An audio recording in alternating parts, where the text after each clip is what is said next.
বিসমিল্লাহির রহমানির রহিম। প্রিয় সম্মানিত শ্রোতামণ্ডলী, আসসালামু আলাইকুম।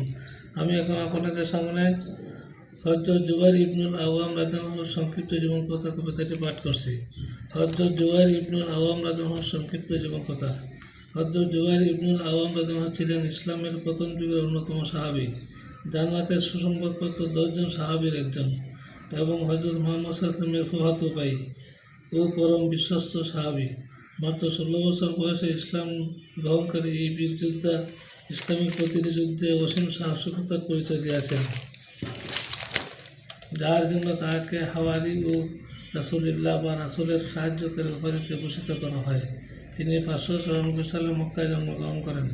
তার পিতা হযরত খাদিজা রাদিয়াল্লাহু আনহার ভাই আওয়াম ইবনে কুয়াইলিদ এবং মাতা রাসূল সাল্লাল্লাহু আলাইহি ফুফু সাফিয়া বিনতে আবদ আল মুত্তালিব।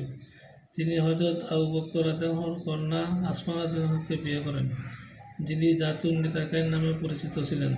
তিনি 656 সালে শাহাদাত বরণ করেন। তিনি ব্যক্তিগত জীবনে অত্যন্ত সততা ও আমানতদারির অধিকারী ছিলেন। তথ্যসূত্রক্রম। প্রিয় এবং সম্মানিত শ্রোতামণ্ডলীর পরিশেষে আমি আপনাদেরকে আবারও সালাম জানিয়ে আমি আমার কবিতা পাঠ এখানে শেষ করছি। আসসালামু আলাইকুম ওয়া রাহমাতুল্লাহি ওয়া বারাকাতুহু।